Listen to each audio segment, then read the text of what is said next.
पहले क्या होता है, एक कमरे में नमाज पढ़ी जाती है। किसी देवी स्थल पर तो नहीं पढ़ी जा सकती सामूहिक रूप से, इसकी परमिशन लेनी पड़ती है।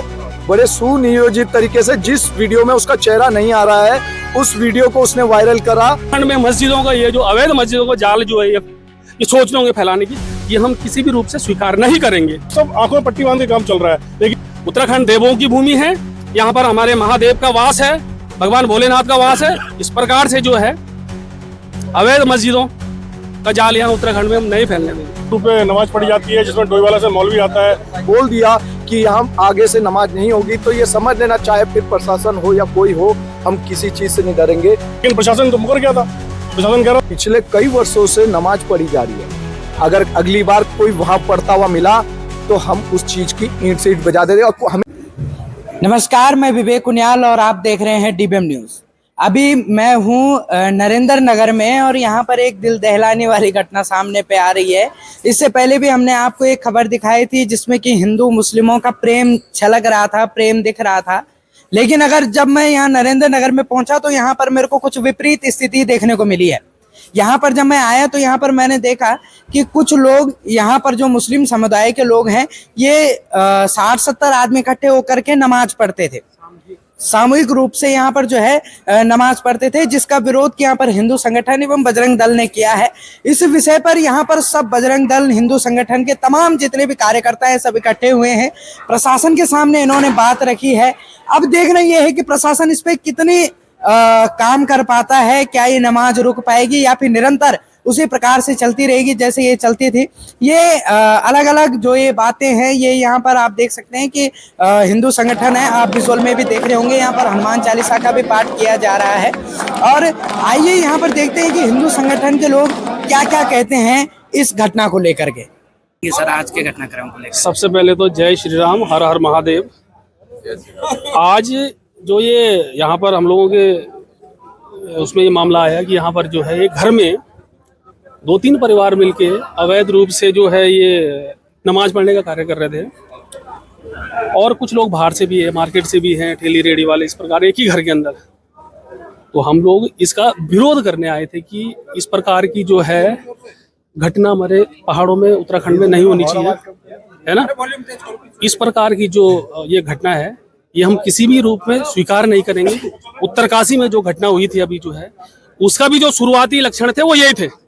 पहले क्या होता है, एक कमरे में नमाज पढ़ी जाती है, 2-3 परिवार जो है मिलके एक कमरे के अंदर जो है ये लोग ये नमाज पढ़ते हैं। उसके बाद जो है और लोग आके, और आने वाले समय में फिर वो क्या होता है, जैसे इधर कुमाऊं में एक जगह है, वहां पर ये घटना हुई है, पिथौरागढ़ में एक घटना हुई है, बेरीनाग में क्या हुआ, पहले 10-20 लोगों ने नमाज पढ़ी एक घर के अंदर। फिर उन्होंने क्या करा, और लोगों को बुलाया, फिर उसमें और लोग इकट्ठे हुए, तो अंदर ही अंदर से एक कमरे को तोड़ के, पूरा जो एक घर में 3-4 कमरे होते हैं उसको तोड़ के एक हॉल बन गया। हॉल बनने से क्या हुआ कि उसमें 100-200 लोगों जो इधर उधर से आके वो लोग जो है उसमें ये कि नमाज पढ़ने शुरू कर दी उन लोगों ने। उसके बाद जबकि वहां पर कोई शासन प्रशासन ने उन्हें कोई अनुमति नहीं दी थी, किसी की वो नहीं थी, लेकिन उसके बावजूद भी जो है ये घटनाएं और ज्यादा बढ़ रही हैं। तो हम आज जो हमारा यहाँ पर हनुमान चालीसा का वो था कि हम एक अपने उसमें रह के अपना एक ये संदेश देना चाहते हैं कि इस प्रकार की घटना ये लोग न करें। जिसको भी नमाज पढ़नी अपने घर के अंदर पढ़े, हमें कोई आपत्ति नहीं, कोई ऐतराज नहीं। लेकिन इस प्रकार से भीड़ करके और उत्तराखंड में मस्जिदों का ये जो अवैध मस्जिदों का जाल जो है ये सोच रहे होंगे फैलाने की, ये हम किसी भी रूप से स्वीकार नहीं करेंगे। उत्तराखंड देवों की भूमि है, यहाँ पर हमारे महादेव का वास है, भगवान भोलेनाथ का वास है। इस प्रकार से जो है अवैध मस्जिदों का जाल यहाँ उत्तराखंड में हम नहीं फैलने देंगे। देखिए, मैं राष्ट्रीय हिंदू क्षत्रिय संगठन का प्रदेश अध्यक्ष हूँ यहाँ उत्तराखंड में। अभी कुछ दिनों पहले नरेंद्र नगर में एक मामला सामने आया था पॉलिटेक्निक कॉलेज का। उसमें एक यहीं की हमारे पहाड़ की बेटी थी, वो किसी गैर समुदाय के लड़के के साथ संबंधों में पाई गई। उसकी कोई वीडियो वायरल हुई, लेकिन वीडियो वायरल हुई तो उसमें सब जनता को क्रोध आया, हिंदू संगठनों को क्रोध आया। हम वो मामला लेके गए पॉलिटेक्निक कॉलेज में, तो उन्होंने भी कोई मामला संज्ञान में नहीं था। उसी दिन हमें ये पता लगा कि यहाँ पे ऐसे सामूहिक रूप से नमाज पढ़ी जाती है जिसमें डोईवाला से मौलवी आता है, जो कि संवैधानिक नहीं है। ये इसकी लोगों को इस बारे में पता नहीं है कि सामूहिक रूप से नमाज पढ़ी जा सकती है, नहीं पढ़ी जा सकती, कितने लोग पढ़ सकते हैं? सर, अब ये घर में पढ़ी जा सकती है, किसी देवी स्थल पर तो नहीं पढ़ी जा सकती सामूहिक रूप से, इसकी परमिशन लेनी पड़ती है। अगर आप एक बात बताइए, हिंदुओं को नवरात्र की पूजा करने के लिए एसडीएम से परमिशन लेनी पड़ती है कि नहीं पड़ती है? तो उस हिसाब से अगर जुम्मे की नमाज पढ़ने के लिए 50-100 आदमी इकट्ठे होंगे और डोई वाले से मौलवी आएगा तो उसकी तो परमिशन होगी ना, प्रशासन परमिशन देगा। अच्छा, वो उस दिन हम महिला से बात कर रहे थे तो महिला कह रही थी हम परमिशन लेके काम करते हैं, लेकिन प्रशासन तो मुकर गया था। प्रशासन कह रहा था कि हमसे कोई परमिशन नहीं ले रखी। इसका मतलब सब आंखों में पट्टी बांध के काम चल रहा है। लेकिन अब हम ये बात आपसे बोल रहे हैं, खुले मंच से बोल रहे हैं, राष्ट्रीय हिंदू शक्ति संगठन हो, बजरंग दल हो, विश्व हिंदू परिषद हो, जितने भी हिंदू संगठन जिन्होंने हिंदुओं को सुरक्षा देने का जिम्मा अपने कंधे पर उठाया, हिंदू बहनों को, बेटियों को सुरक्षा देने का जिम्मा अपने कंधे पर उठाया है, हम ना ही प्रशासन से डरेंगे, ना ही किसी मुकदमे से डरेंगे, ना ही मरने से डरेंगे। अगर हमारे सामने कोई भी ऐसी इस्लामिक गतिविधि उत्तराखंड में पाई जाएगी उसका हम पुरजोर विरोध करेंगे और ईंट से ईंट बजा देंगे। कोई भी इस्लामिक गतिविधि हम अपने उत्तराखंड में नहीं बर्दाश्त करेंगे। हम आए यहाँ पे थे, 2 प्रकरण थे। 2 प्रकरण के लिए हम आए थे कि एक तो जो ITI पॉलिटेक्निक जो संस्थान है, जहाँ पर एक लड़की, स्थानीय लड़की की वीडियो वायरल एक अन्य समुदाय के लड़के द्वारा कर दी गई थी और बड़े सुनियोजित तरीके से जिस वीडियो में उसका चेहरा नहीं आ रहा है उस वीडियो को उसने वायरल करा, और जिसमें उसका चेहरा आ रहा है, सुनने मारा, वो भी वीडियो बनी है, पर वो वीडियो उसने वायरल नहीं करी और नाम लगा दिया उन लड़कों को जिसके उसने फोन सुनियोजित तरीके से फोन बेचा उन लड़कों को। ठीक, ये तो पहला प्रकरण था। दूसरा प्रकरण ये था कि नरेंद्र नगर में पिछले कई वर्षों से नमाज पढ़ी जा रही है। हमारा ये करना है कि अगर आपको नमाज ही पढ़ना है तो आप अपने यहाँ जाइए, वहां नमाज पढ़े। देवभूमि में सामूहिक रूप से नमाज का, मस्जिद का, अवैध मस्जिद का, मदरसा का, मजार का कोई स्थान नहीं है।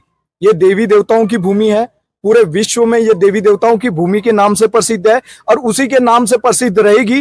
ये देवियों की भूमि है, ये देवताओं की भूमि है, ये भूमालों की भूमि है। यहाँ पर किसी का पैर तो खड़ा नहीं रहने देंगे हम। अगर हमने बोल दिया कि हम आगे से नमाज नहीं होगी तो ये समझ लेना, चाहे फिर प्रशासन हो या कोई हो, हम किसी चीज से नहीं डरेंगे, ईंट से ईंट बजा देंगे और पूरी ना, मतलब इसकी पूरी जो भी प्रशासन से बात हुई है कुछ अधिकारियों से, क्या आपको आश्वासन मिला? उन्होंने आश्वासन ये दिया है कि इसकी एक तो जांच हो रही है कि ये कब से पढ़ रहे हैं, इन्होंने इस तरह से कैसे करा, सबको इकट्ठा कौन कौन लोग आते थे, कौन कौन लोग यहाँ पढ़ने आते थे, पढ़ाने कौन हाजी आता था, ये सब की जांच है।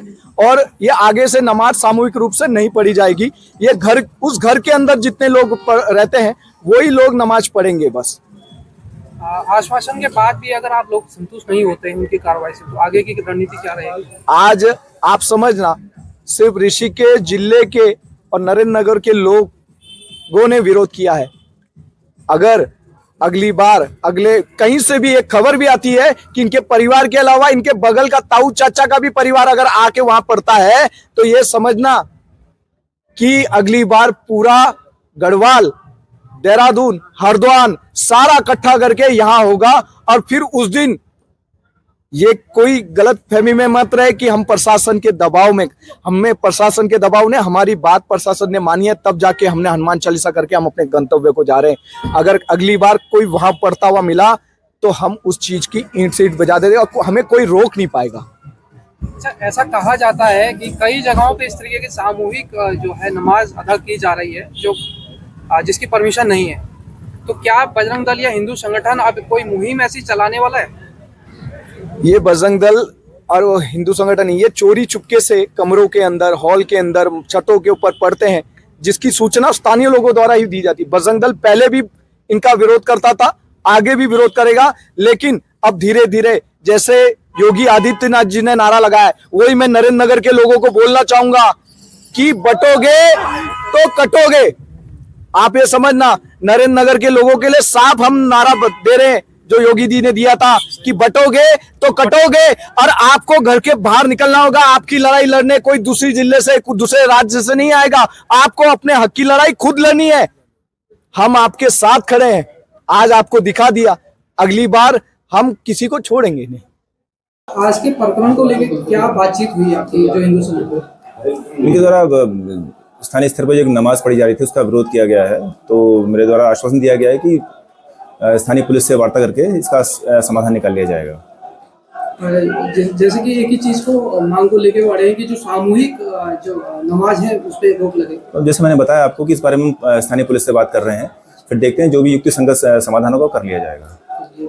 एक दूसरा दल वीडियो वायरल के मामले में भी है, और उसके बारे में पुलिस द्वारा जांच की जा रही है और शीघ्र ही दोषियों को आप जेल के भीतर पाएंगे। कोई अपील करना चाहेंगे सर की? नहीं, कुछ नहीं, बस हाँ, बस स्थानीय प्रशासन लगातार दोनों पक्षों के संपर्क में है और हमारे यही लगातार प्रयास चल रहा है कि शांति व्यवस्था बरकरार रहे और हम लोगों से अपील करते हैं कि वो शांति बनाए रखें।